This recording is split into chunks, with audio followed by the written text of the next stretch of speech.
Oh, it's probably all booked out, isn't it? When I went to look online, they do a 10-minute thing map. Yeah. Oh yeah.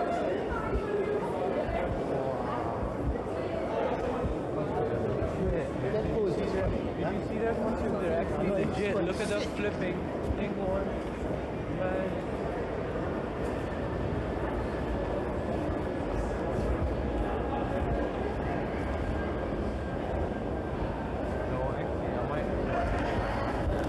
I have to zoom anyways, and I kind of want stuff on my phone. Yeah, you can have stuff on your phone. You can have stuff on the camera.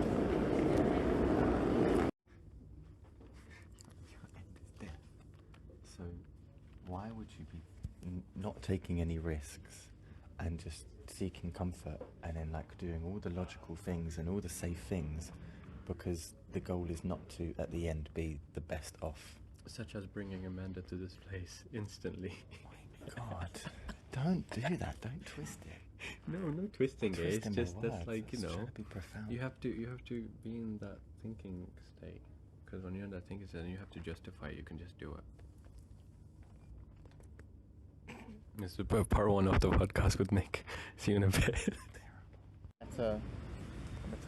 Meta-Modernism. Yeah. You're gonna have to take the phone from me when you want to talk. So that's like the whole thing. Like, that actually creates a dynamic. So it's like a handoff thing. So you can talk for a bit, and then and I can ask for it back, and you can ask for it as well. Just for the audio quality to be better. I mean, it will pick it up anyways if I hold it like here, for example. Yeah. But I like the added dynamic of like giving someone the mic. So it's like, for example, if I was to introduce Meta-Modernism right now, as let's just say like just like a random reaction towards postmodernism, and postmodernism being like the random reaction to modernism. Yeah. So Meta-Modernism is currently now like the linguistics which are popping up as the reaction towards postmodernism, because postmodernism was never defined.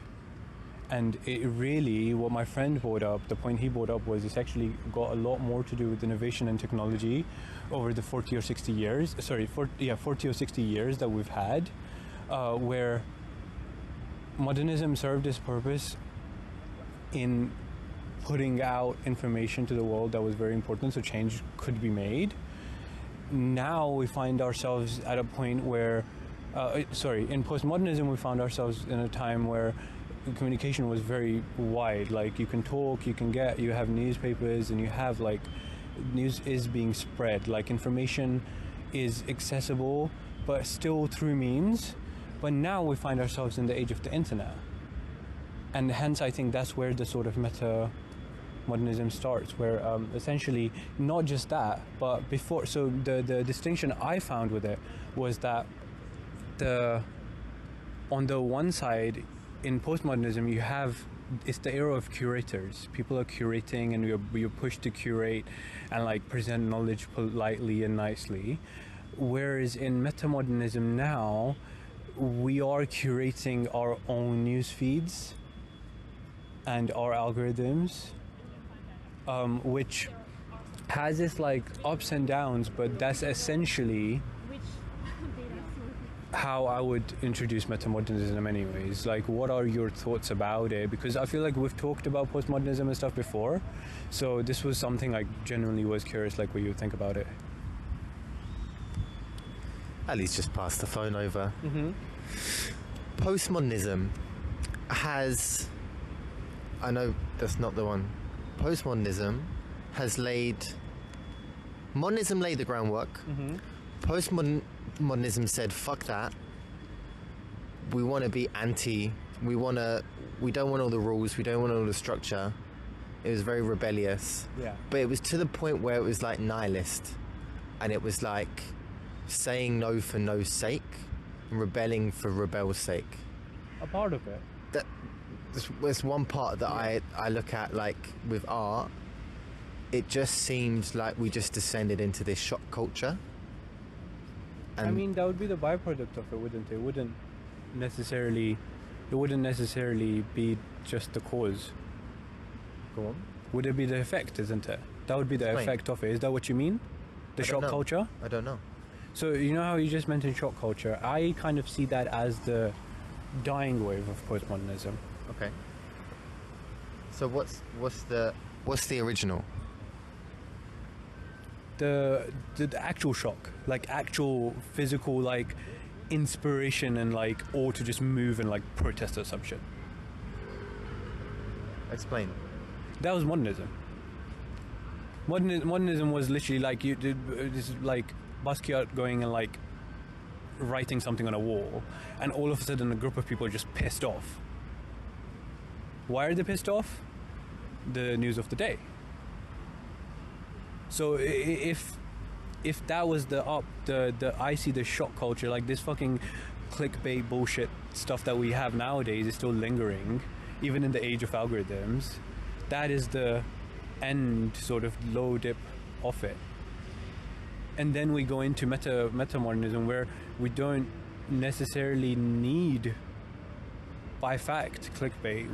We have good enough algorithms that we can teach. Like, for example, like my newsfeed is mostly technology. I mean, you say we don't need clickbait, but attention span is the shortest it's ever been. Well, we don't know that. Statistics are very strange. We don't actually know that. I've always been a bit rebellious in that sense, where I've always said that that the kids that we portray as like these things that are lost in their phones, they actually noticed everything. They don't need survival. Like, imagine not having survival and then not being able to use all of your senses. They actually see everything, and they're gonna actually hold us accountable for every little thing that we did. As like, there's a timeline where people actually end up getting slapped, if you get what I mean, if you know where I'm going. Like, I've always been a believer that it's the other way around, where actually attention spans and consumption might have changed, but attention spans generally, the attention to detail in general,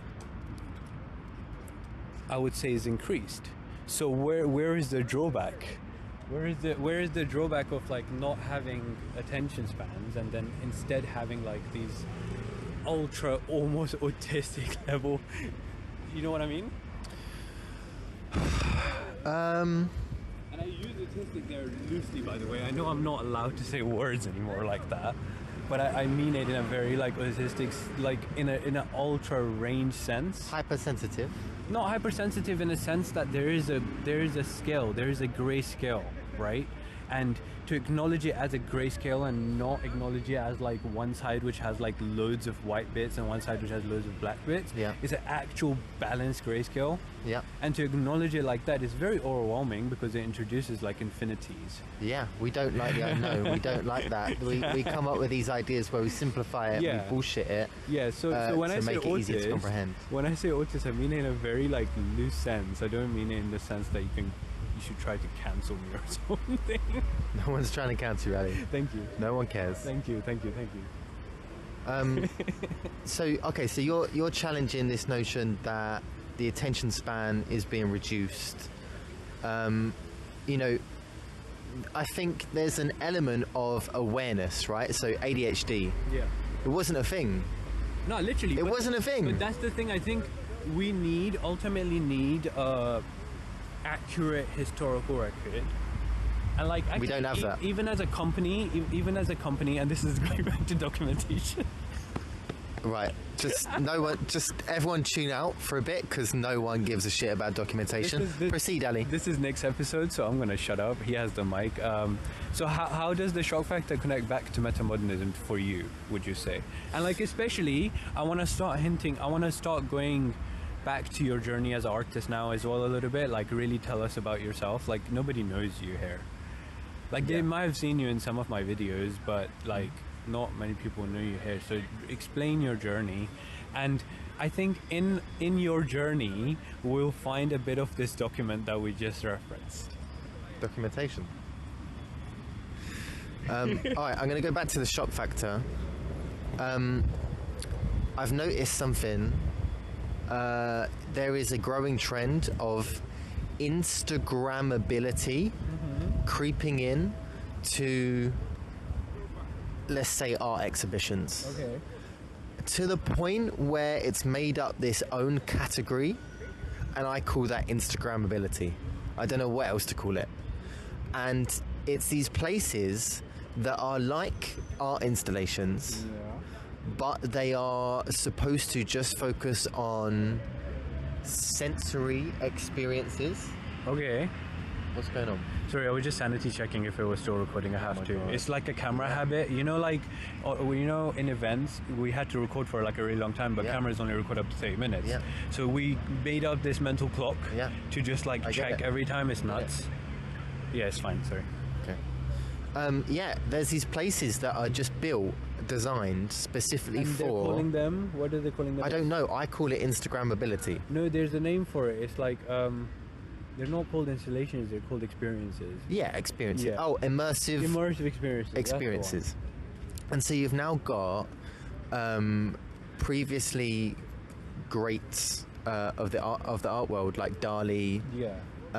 and they turn it into an immersive experience, and all that is projecting the art onto walls. But it's in a space that is designed for people to go in with a phone on their a camera on their phone and share it on But socials. this was prophesized, wasn't it? By This who? was prophesized because a lot of shops started putting, like, there was a phase where a lot of shops started putting in these like things where people could take pictures with their promotions and just like post them online and give them like free marketing, right? User-generated content. No, but like look at it straight from the marketing point of view. I am. Any brand now is like, holy shit, what can we get the license of? And just use it to promote our stuff. Like, I'm sure that butterfly thing we looked at, when we go back, we should check what is it sponsoring. Oh, I see. Yeah. Ali's referring to an immersive experience that we walked past earlier that was shit, and it was called the Butterfly, Butterfly In Experience. Tottenham Court Road, London, United Kingdom, Earth, Milky Way. What's this? The third is the second Andromeda Galaxy? I think. Isn't that the one next to us? I don't know. Okay. Okay, sorry, back to the book. See, this is what I was telling you guys. You guys need to stop me from going on rants sometimes. But that's fine. That's a nice rant. Okay. It wasn't a rant. It was a nice rabbit hole. Yeah. Even if it was littered with incorrectness. I feel like it throws us off track sometimes so much, but sometimes it can be refreshing in a way because So I think we naturally do that because we need a break. Okay, interesting. I didn't Like think about it. you don't have breaks in meetings. Why? And this comes back to the attention Yeah. span thing, right? Maybe we're not designed right now in this moment, or never have been, to have a meeting for an hour straight. Maybe we were supposed to have breaks, and so therefore we have these bullshit moments where we just talk about utter shit, and then you have to go back to the original conversation. I see it more as like maybe I need to have my yogurt, like mid-meeting, because it's just there, like I just want to have it, so I'm going to take a break. You guys carry on. Talking about yogurt now. I don't know where that came from, but it's like that's how I was seeing it, the whole break thing. Do you have a yogurt when you're in a meeting? No, I'm just saying, it's like, what if one day you're in a meeting and you're like, I really want a yogurt, like I'm peckish. Oh no, I Like, I'm eat peckish in or a whatever, meeting. right? So that's what I'm saying. It's like, perhaps our bodies weren't made for 1 hour meetings, but our bodies, this is actually such a good tangent. Our bodies were actually made for stories, long form congested stories, because that's literally only way history carried, like some Information. Yeah. way. It's just literally long form stories. So actually, I would actually contradict now and say that perhaps we were made for 1 hour meetings, but we just do them wrong because we're Because there's no dummies, story. like always. Because there's no story. There's no story. You know what? That's a good point, actually, because it is satisfying in a meeting when there's a starting point and an end point, and it circles up, and you go, right, that's it. There's a full circle. I think the AI has been helping me do that genuinely, like make a structure for the thing, at least like have stuff to end on and stuff. I'm gonna add a bit, by the way, to the future meeting notes. The first thing is gonna be compliments and praises. Nice. One person. I like that. One person in the team is gonna just like be picked randomly to give compliments and praises because That's cool. I did like a lot of copy work yesterday, and I realized it was really like nice to be praised for it. Like I think once I just asked B like, hey, please praise me for this. It's like I did such a good job, and I like read some to her. It was just really nice. So I was just And if it's like, part of the routine, then Yeah. you do it by habit, and then you don't Exactly. need to make time for it. It's just Exactly. naturally happening. I like that. Okay, so to work it back, we need to hear about you. I keep rambling about some random crap. I think please you need to do your dedicate- job as a co-host to please frame it in a dedicate- way to put me down a rabbit hole. I think I was specific one. trying to like reset you Yeah. so you could tell this story Okay. without having the whole like meta-modernism stuff in your brain, because I didn't want you to like We'll come leave. back to it. Full circle. Of course it will, but I think like I wanted to do like a little reset. That's why my brain kind of went on like some But tangents. I don't know where to start. Do you want me to hold the mic? Are you cold? No. Okay, so start probably at the start of uni. Okay. Define the start of me. The start of uni. Oh, the start of uni. So I Yeah. thought you said start of you. I mean, you can start at the start of you, but it might get a bit elongated. Okay. Start of uni. Moved in from Hertfordshire, which is just outside of London. Uh-huh. 45 minutes on the train. I was living in Bethnal Green, next to Hackney. And first time living outside of Hertfordshire countryside, very chill, very quiet. And then going into Bethnal Green, where it's noisy, it's chaotic. But it's great if you're a stoner and you Okay. want to just walk around the Yeah. streets and smoke and meet new people Yeah. that way. Yeah. Yeah. I gravitate towards Shoreditch. It's super creative, super colourful. Yeah. Whenever I mean, of course. whenever I was going shopping for clothes, it would be a treat to go to Shoreditch. That would be the best place to go shopping. Did you end up finding any shops that you remember the name of? Like vintage shops. Okay. So, what's it? Reebok? Not Reebok. Rocket Vintage. Yeah, because where I grew up, okay, so this is the thing. Olive green Parkers, Okay. I have a hateful vengeance against them. Can you guess why? Why? Because in the town that I grew up, Yeah. when one person got the olive green, Everybody got them. I everyone would got do that. them. No, I would do. I would be the person who got it first. That's one of my favorite colors. But everyone likes to think that they were the first. Oh, no. And it got to the point where it was so disgusting. It was like 8 out of 10 people in school would have an olive green Parker, and it just, that's one of the things that I just had to rebel. I just had to get the fuck out of there. And so Shoreditch represented a safe haven where everyone looks so fucking cool. You'll find grandmas wearing New Balance trainers. All the time, by the yeah, way. absolutely. And you'll find beautiful people just everywhere because they're allowed to express themselves. And that's so much more attractive to me in every way possible than olive green Parker, which represents Boring. boring, dull, fuck off. Easy. Easy. Okay. Easy. You're not trying. You're not trying. Ali, you're trying, don't worry. Thank you. I see you're trying. Thank you. I'm not talking to you specifically. I But had to- also burn your olive green Parker. Okay, we'll do. So Bethnal Green's right next to Shoreditch. Really nice place. I started photography. That was what I studied before that. Okay. That's how I met you, Yeah. right? We weren't on the same course because you were in the year above? Mm-hmm. Yeah. But photographers gonna photograph, and they're gonna make any sense, they're but- gonna find their people. They're gonna find their people. And of course, if you smoke weed, then you naturally gravitate towards the other stoners. Can we know a little bit about your work and in the whole time you were at uni? Like, what did it revolve around? And Yeah. yeah. Okay, so I was expecting the photography course to prepare me to be a photographer. Okay. Would you say it did that? I went into it with no expectations, but I don't think you pursued it like that, because I actually ended up going into like quite a lot of the technicalities. So I don't know what you mean by if it trained Okay. you. Did it train you to see? No. Would you be able to get a job as a photographer now that you've done that course? Like, did it prepare you for Yeah, that? I would say so. Okay. I would say so. The reason why I didn't feel like that during uni is because one of the things I wanted to learn was Photoshop, Okay. and a lot of my art is digital photography. It starts as that, and then I edit it.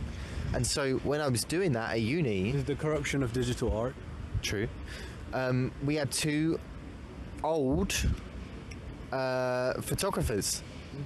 One of them's Mick, a very talented photographer who specializes in film, black and white, and analog, and it's just very traditional. Very point and shoot.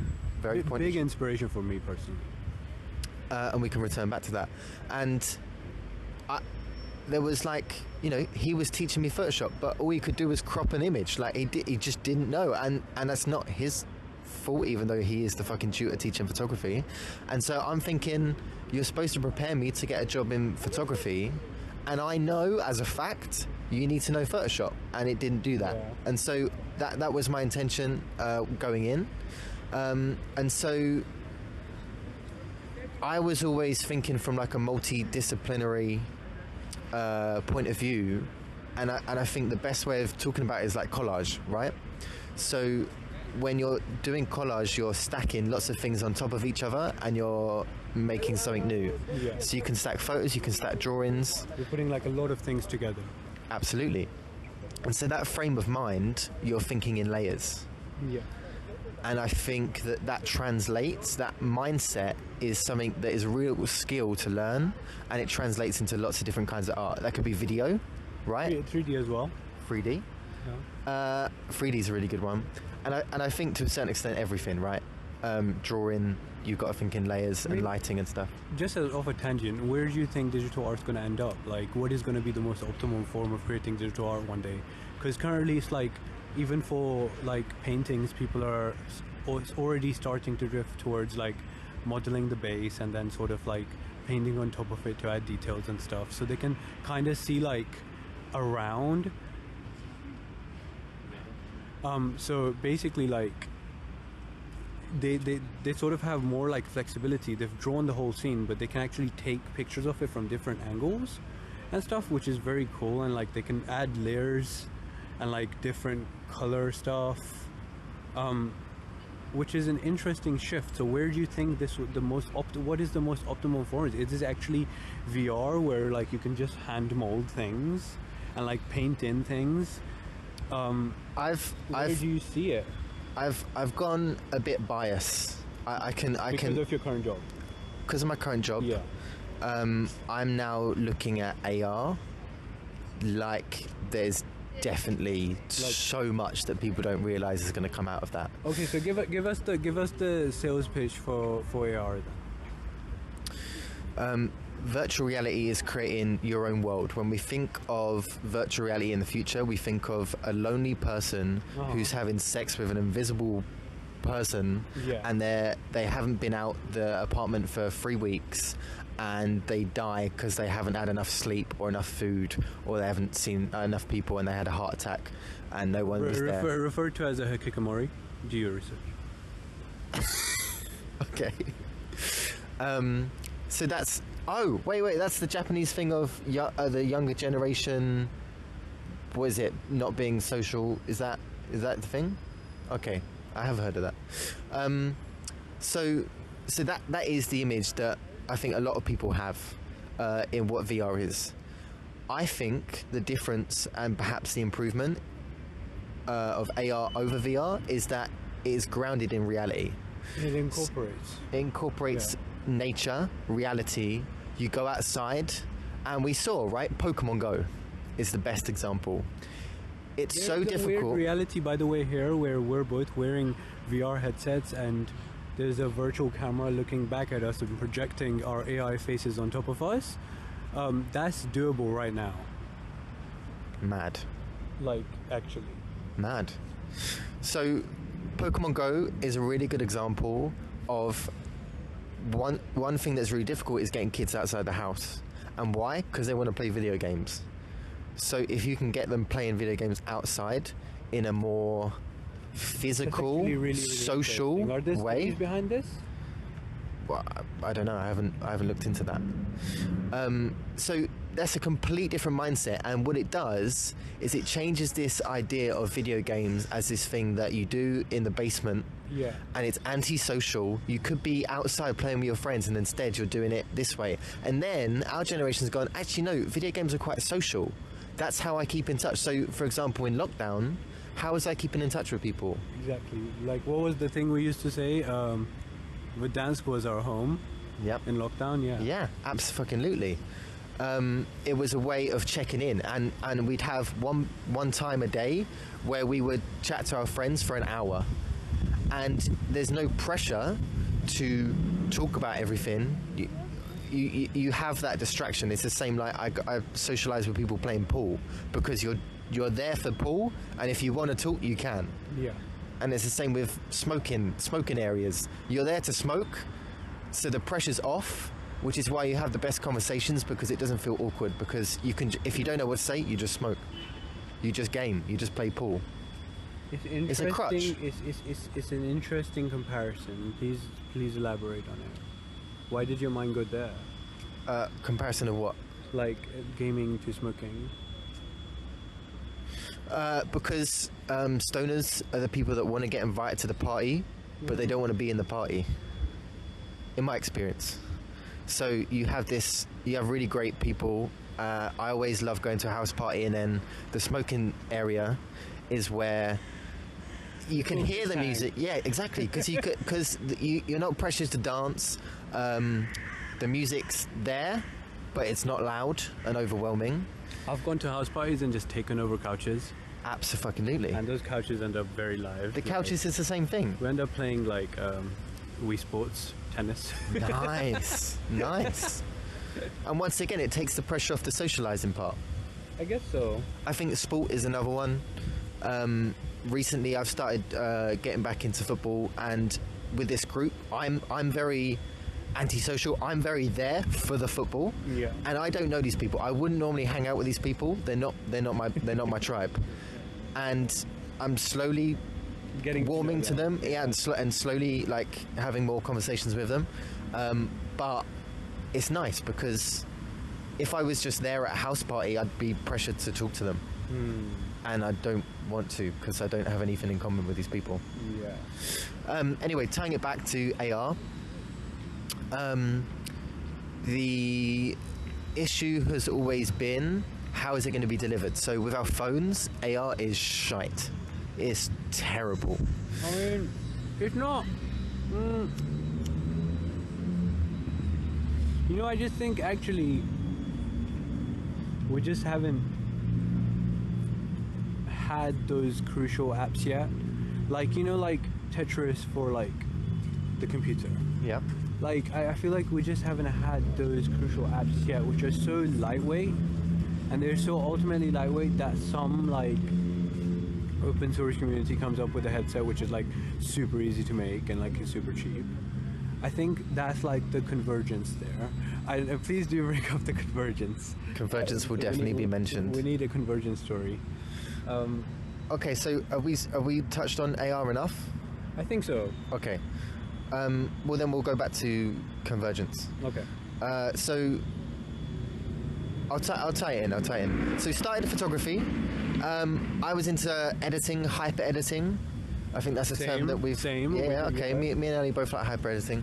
And it was like I add writing to photography. I was experimenting with poetry alongside it. Just kind of photography, but everything around photography. Because the photography part has been done loads. So you got to try and innovate and connect other stuff to it.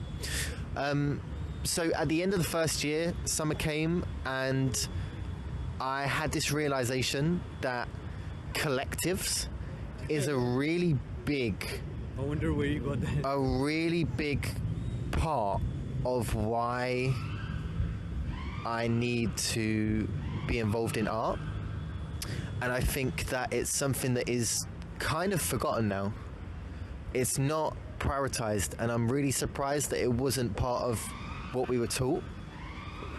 I'm gonna try. Ali's to just do- put his second jacket on, by the way. I'm gonna try to do this with the company. The marketing team is going to be like a collective. Nice. It's going to be interesting. Yeah. Okay, interesting. It's something that used to happen a lot, right? The surrealists had a manifesto, and most art movements had a manifesto, and it's a group of people saying, this is what we're all here for, this is what we're doing. It brings structure, it inspires Do you collaboration, think that doesn't exist now? because we're all so far away from each other in terms of we've all got our own little space that we don't need to share spaces. So like, So it comes down to space and stuff. yeah, Because that so was the crux on the collective as well, by the way. Because the thing was, we thought, we all knew that if we had a space where we could like come even like every week, something would happen. something would have happened. Absolutely. But I think, I don't know. It's a weird one. It is a weird one. And they're really Very difficult to hard do. organize. They're very hard to do, man. And artists are rebellious. So as soon as you All bring of them. structure, Not just one of them, all of them. yeah. Like, So if you bring structure and organizations say, be here every week and you need to be doing this and we need help. I just want you to collaborate with that person. Like, well, now I want to collaborate with everyone but that one person. Exactly. And now I want to be here an hour late. And it's just born into you to a certain extent. So they're a very difficult group of people to organize. However, when you do, there's some incredible stuff that happens. The way that I look at it, and the best way I can describe it, is your creative energy. I think of it as like, let's say a color, right? Let's say whatever color embodies your art. I'm going to say green and pink to rebel against this idea that it has to be one color. Where does the idea of spaces fit into this, though? Like, if we are all color, like, what space Well, do you design? hang on. What I was going to say is, when you collaborate, it's adding your color with theirs, and a new color is born. When you add your art plus someone else's, you're making something that no one could ever make times two. Yeah. It's incredible. And you surprise yourself when you look at it and you go, oh my god, I would never think to make this. It's only because you were kind of forced every into. time. Every time. And it's like most of the time you would do it, you'd have to be forced into it. Yeah. Like, I feel like people doing like freely. Like, it was actually like a weird like quote I came up with on TikTok, which was like, the art of starting a useless conversation is like epic, because it can go in so many directions. Like,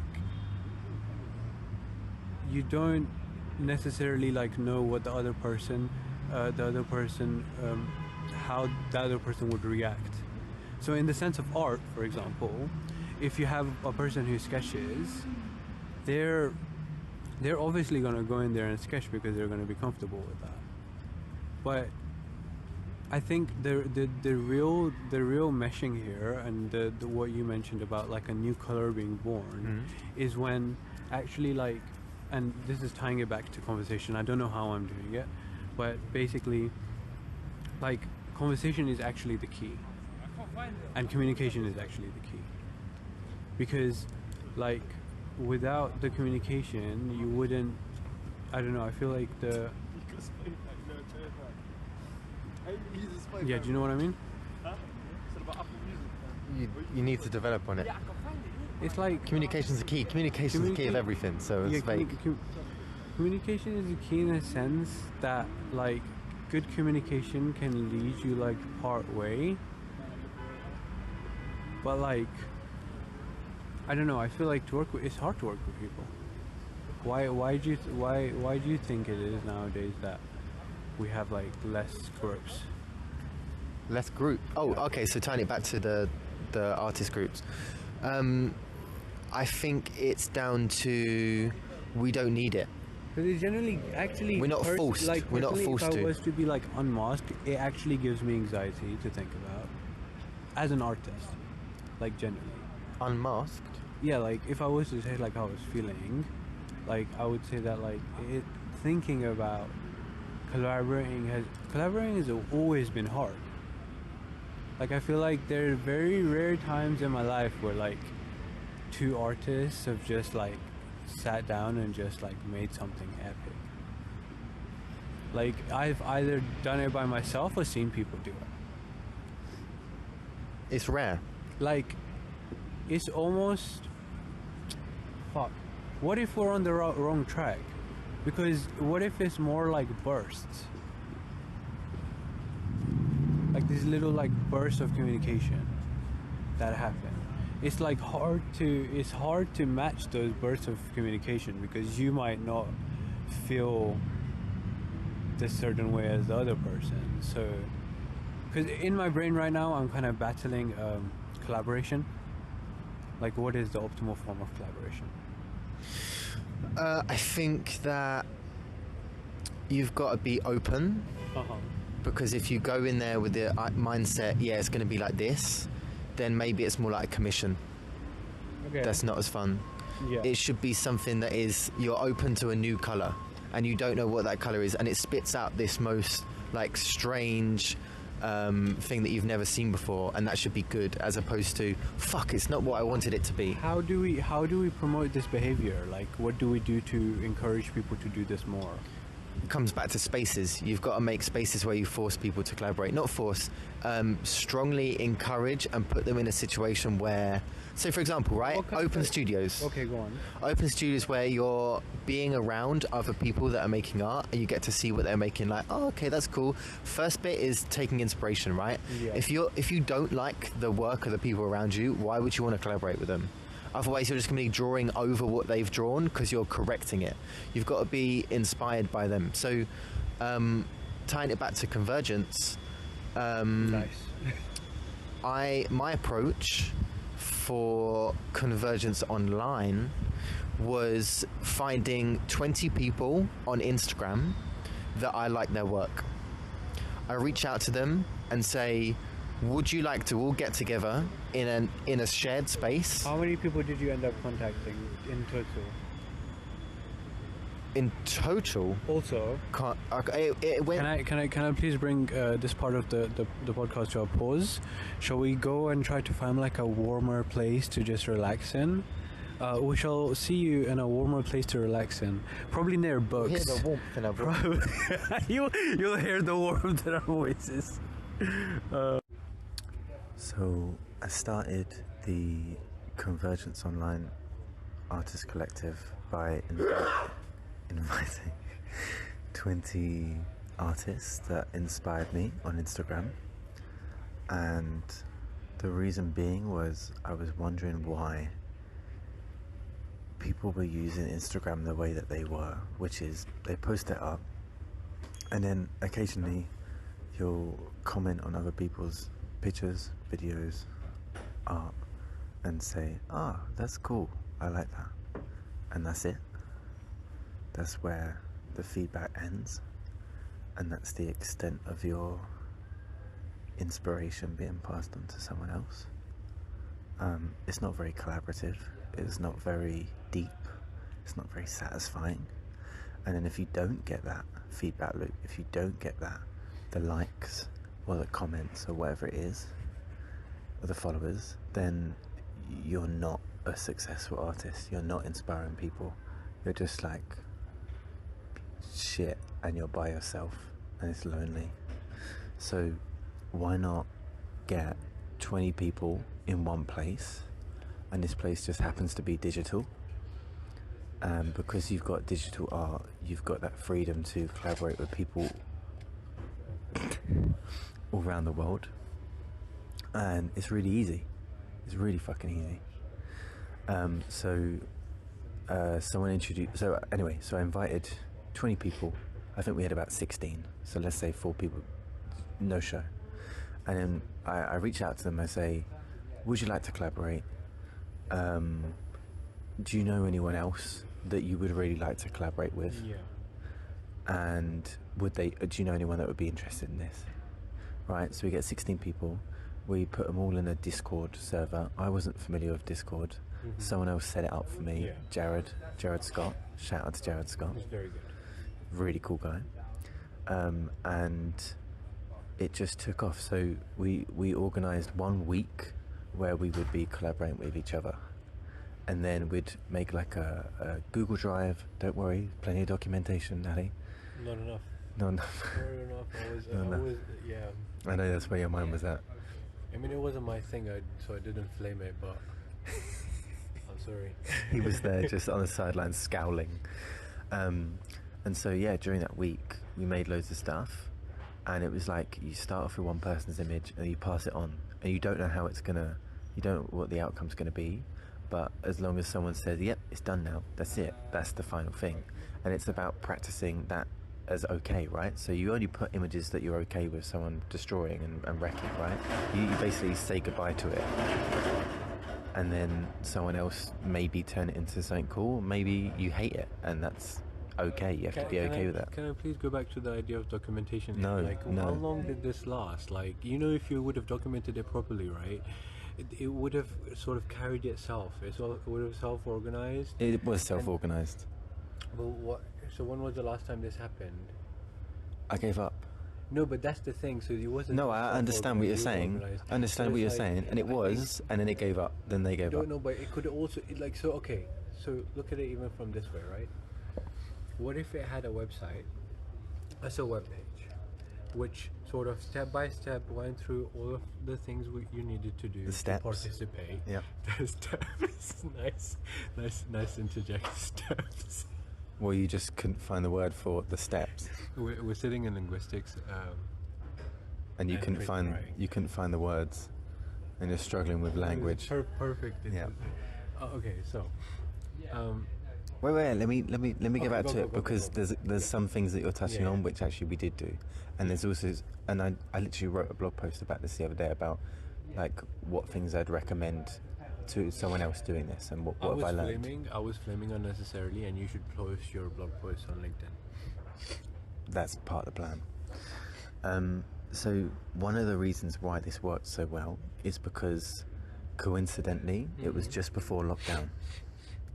And because it was just before lockdown, it meant that by the time it was actually up and running and there was structure and there was a good number of people were then locked in their homes and had fuck all to do. They didn't go to work, or they didn't have as much work, or some people lost their jobs. And it meant that you had loads more time to do side projects like this. And also, it was a support system for a time when you needed it, right? You needed a bit of community. You needed some friends to lean on. And for some people, it was a really challenging time where they were forced to just deal with their own brain, and they couldn't go to work and, you know, get out of their mind for a bit. And instead, they just had to sit with it.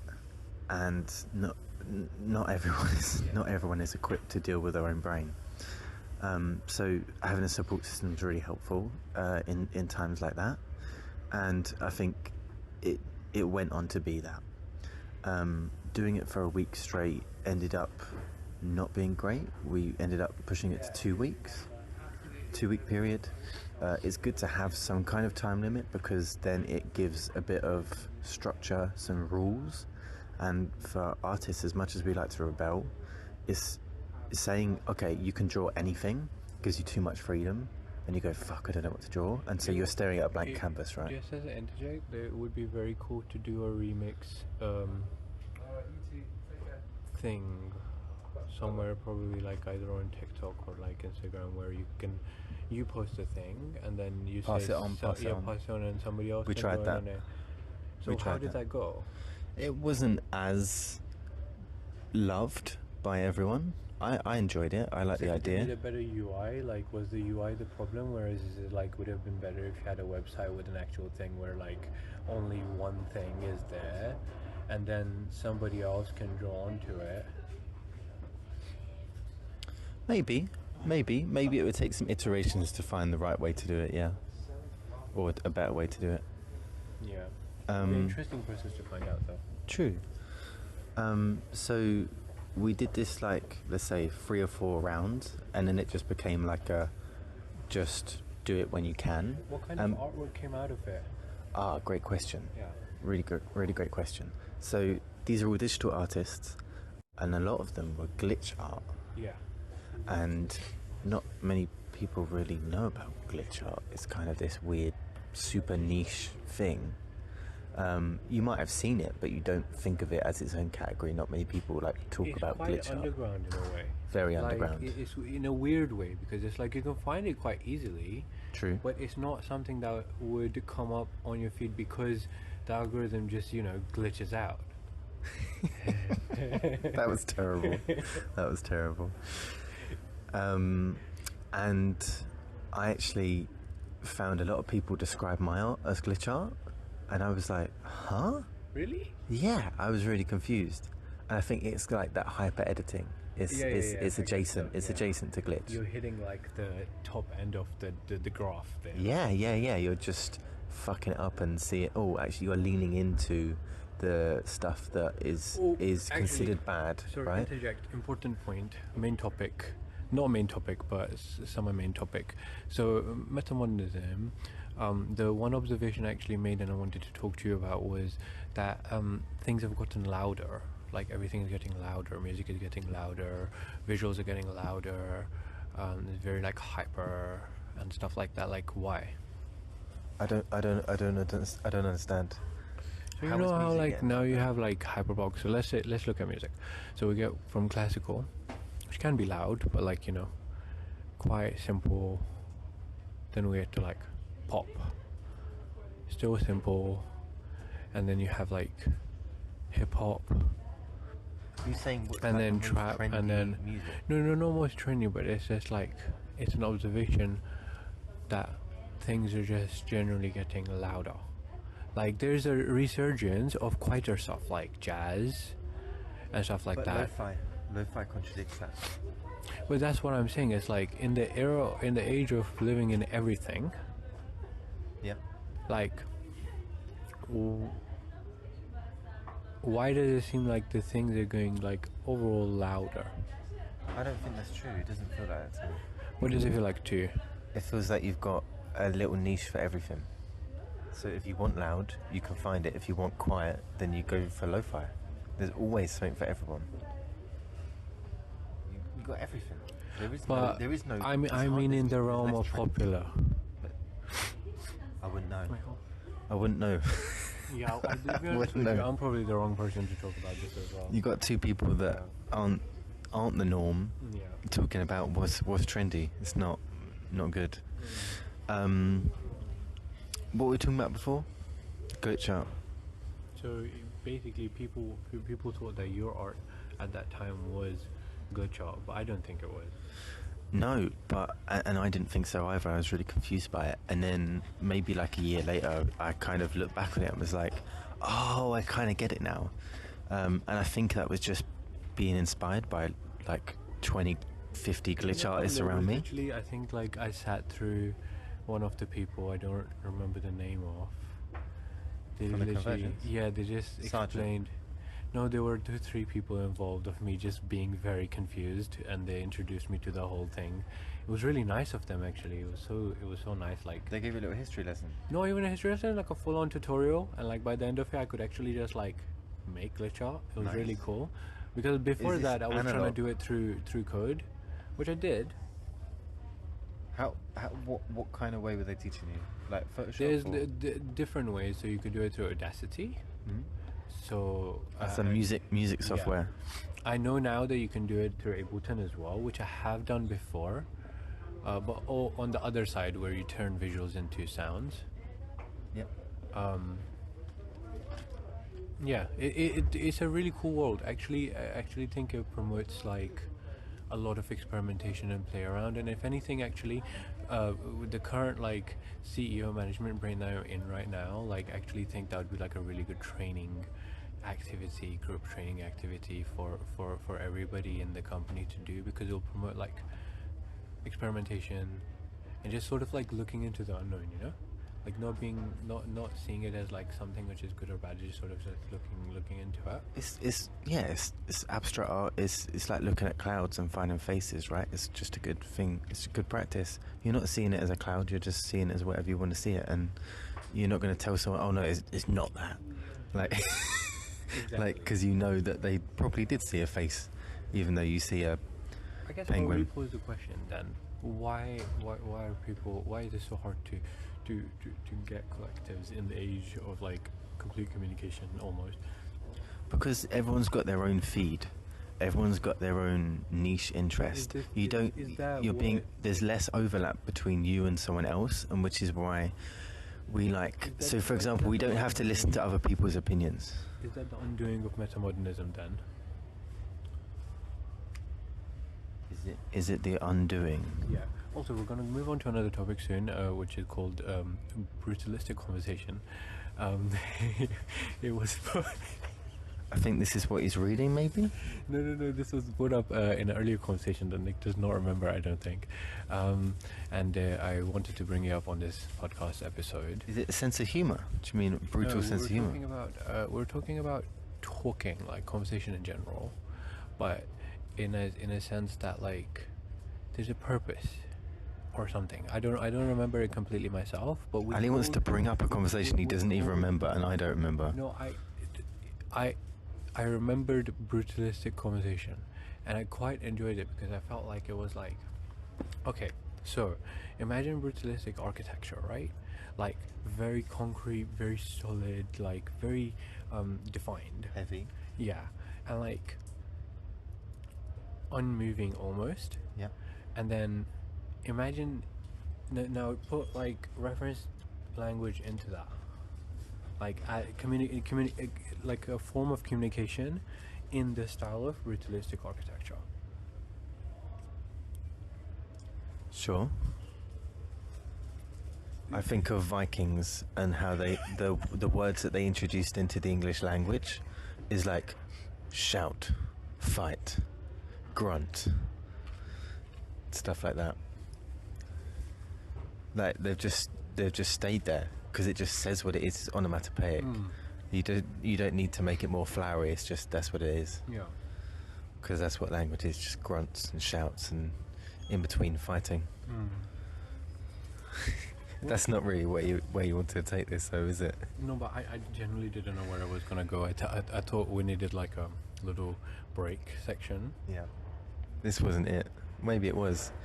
This is kind of what we were talking about earlier, about you just need breaks from conversations. Oh yeah. So you just chat shit. I mean, it's okay. I'm chatting shit. He's just realised he's chatting shit. 10 minutes in, he's just realised he's chatting shit. I mean, he's got this guilty smile on his face, and he's like trying to bring it back to sanity, but he's realising he can't do it, and we're just stuck down this wormhole of chatting shit. okay. Would you like to do your job as the host to bring it back? I'll take it back. So, let's jump now to how you saw the collective. Like, I want like a very theater, like a comic book-esque like story from your point of view. Like it's hero origin story. Yeah.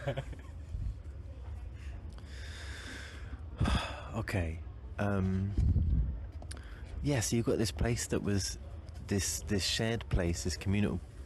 Sorry, carry on talking and just sanity checking. Thank Okay. fuck.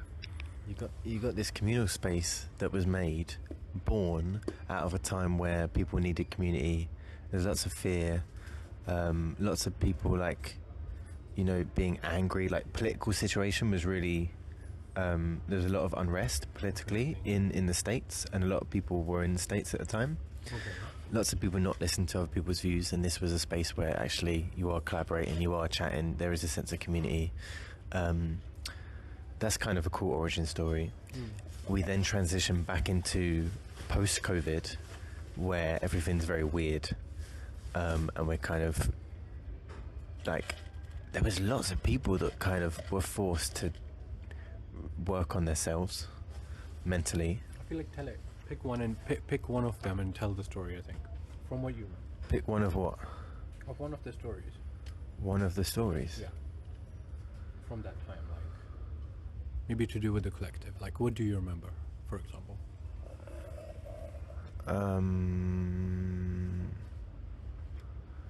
Well, I can only talk about my experience, which was,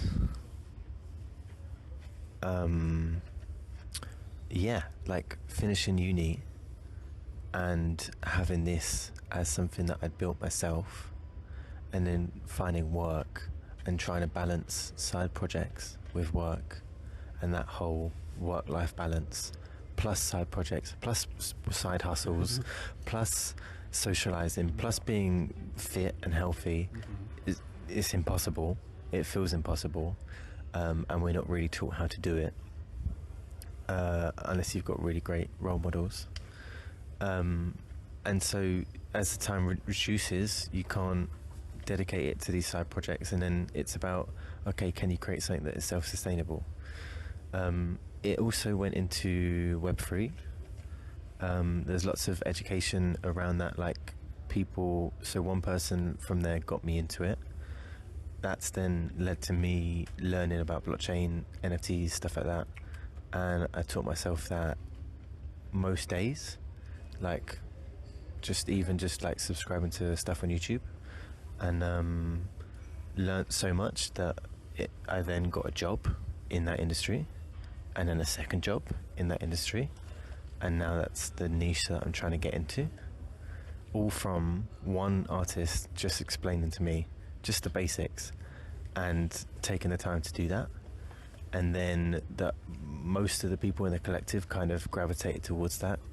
Lots of them were very, very successful and are still very successful in that area. I would not count myself as one of them, but there's something to that, right? Is having a collective in that emerging tech space, and that is the real core of why you should be having these collectives. Why the Surrealist Collective was so cool is because it's part of innovation, right? It's part of you have a manifesto, you want change, you're getting a group of people that all believe in that, and then you're combining your creativity and exploring and figuring out how you can move towards that goal and build on that vision. So ideally, the collective would have been the artist collective of art NFTs. That was my goal. Okay. I don't think we quite reached it. Okay. And if I was to do it again, that would be my new goal. Okay. However, the last thing I'd add on that is it complicates it with money when you introduce money into it. And I think that while on the one hand I'd love to pay everyone in the collective, and therefore they've got more time to bring to it because they're actually like being valued for their time. And that's why people go to work, right? It's because they're getting paid. So if you're not getting paid, to a certain extent, you're like, why the fuck am I here? So it's hard to continue to motivate people if you're not paying them. Those will be things that our company will be funding. Let me assure you. Like, I plan to. It's gonna, like, I feel like there's a space opening. I think we brought it up earlier for art in space. And art in space can be done in a lot of ways. You just need the money, right? Like even billboards, if you have the money for it, you're going to do it. You can do them. So it's like, what do you do when you have a billboard? Do you call your glitch friend and just tell them to like put something there, and then ask your friend to like write a poem and put it on there? Why not? And it's like, gosh. Or is that billboard got a QR code and it takes people to a place in the metaverse? And then you've got this whole thing about metaverse. It could have anything. It's just the idea of a blessing. Space. No, it's the idea of a blessing. Creating more blessings. Go so on, it's like, unpack. Unpack. So that's what I was saying from the company's point of view, because we're essentially like passing on a blessing that we've gotten as profit by working hard and so on. Paying it forward. Yeah, and then we're basically like using it or turning it into a blessing for somebody else. But in doing so, it's like going to create more blessings, and that's like the sort of mindset. Because it's like, again, it's like the useless conversation thing, right? It's like, what is the value for what is the value for useless conversation? It's like artists just need more platforms. The platforms that they have are actually quite shit currently, like Instagram and TikTok and things. So bad. I use social media every day for work and I hate it. Dude, They're so bad. They're so bad at what they do. It's so bad. Incredibly just terrible. It's not easy. Yeah, but that the company that we're gonna make is gonna be very much. That is sort of like the thing. Same with organizations. It's actually making people more gelled as a team. Yeah, and incorporating values. I don't think the social media company have the best values because they just want people staring at screens for a longer amount of time. So, I think do they care? Figure it out, to be honest. I think it's just the platform. Like, I don't know. So you believe in Zuck? Art is a weird. I do. Zuck's looking out for us. Zuck's going to make the metaverse great for us. Of course, Zuck's looking out for us. How could he not be? But like. We'll skip over Elon because I know you're biased because you have a massive throbbing erection in your pants for him. I was telling B this. My only and one reward for this company when we do like end up having some money is I want to get a Tesla, not from my money, from the company's money. And what pattern? What pattern are you going to have on your Tesla? I'm not going to let you choose because I know it'll probably be something wild. I'm just going to go for like a black one. I'm giving Ali devil's daggers right now. We were discussing earlier that I don't understand the reason why cars are just one colour. Like, obviously you can get them in different colours, but you don't have more than one colour on your car. At most you'll have two, and some daring people have stripes on the top of their car. And we respect those people because they're trying to do something different. But why don't you have a funky pattern? Why don't you have a funky print? I've seen it like twice in my life where someone has like a skin on their car and it looks sick. Even if it was like zebra print, looks sick because it's different and it stands out and it looks like you're the car from a car advert. And that's the feeling that you want. That's why they're selling it to you in that way. You want to be that cool person driving along the beautiful mountains, driving faster than you're legally allowed to go to, but it's safe and you're cool and you wear sunglasses and the wind flows through your hair. You want to be that person. So why don't we do that? We've got the option. We don't take it. This is the reason why you're R&D and not marketing. I was telling B this as well. I came up with the name Metamorpheus. And I was like, this. I'm so happy that we don't get to make the final call in this because we would end up picking something so absurd. Well, and also yours would just be heavily documentation and the most bland grey words possible. DocuSign. That would be the brand name. So dull. I think we're coming to a natural end. Not necessarily of the whole conversation, but just a pausing point. So I'm going to pause now. Okay. Well done for picking. Just like a short, just like a Ben Daviesism. Okay. To round off this podcast, I'd like to talk to everyone about a very important philosophy of mine. Something that I'd like to say I made up, but really it was all down to one very special man. His name is Ben Davies. He's a very humble man. Many would, with his money, his power, his status, perhaps turn into what some would describe as an arsehole. But he is a very quiet, humble man. He plays for Tottenham Hotspur, an English football team in the Premier League. He's the embodiment of 7 out of 10. He's not going to be the Harry Kane, which is previously the captain of Tottenham Hotspur, the star man, the one that everyone relies on, and if he's not in the team then it's a crisis. he's not that guy. He's the guy that, you know, if there's injuries, you call upon Ben Davies and he will come in and do a job. He will be there. He's Mr. Reliable. And you don't expect that much of him, which is why he does his job so well.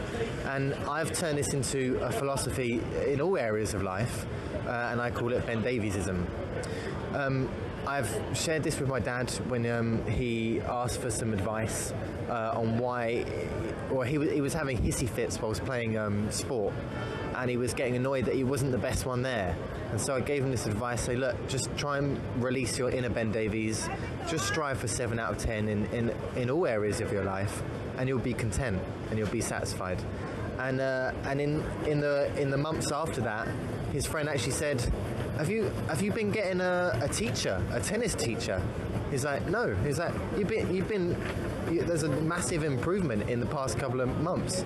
Oh yeah, it's because I've been following the Ben Daviesism philosophy. And I've just overtaken him in a league at fantasy football. Nice. And then I sent him a voice message saying, perhaps the Ben Daviesism wasn't actually a philosophy, perhaps it was just propaganda. And I'm just lowering your expectations so you're okay with mid-table, so I can overtake you, dominate you, and then remind you how shit you are and how stupid you are for believing me. Can I take a tangent on it? Actually, it actually ties in with what I was going to say anyways. So there's like this idea that I came about was like passive abilities. And the way I see it is being the 7 lets you, if you can maintain it, right? Maintaining it is like the important bit. If you can maintain the 7 consistently, you will start to see breakthroughs anyway. Absolutely. Like literally anyways. And the thing is this, like, if you can make a skill, like really pick one skill and just turn it into your passive, as in like you can passively just do it. Yeah. That ends up being literally like so important, because you sometimes you would improve without even knowing, because you're just like, you have it completely integrated. I think that's where we're going to end the podcast. Thank you for listening. If you listened, please leave your thoughts in the comments. Thank you, Nick, for showing up. It's been an absolute pleasure. This is Nick Fenn. Have a wonderful day. Bye.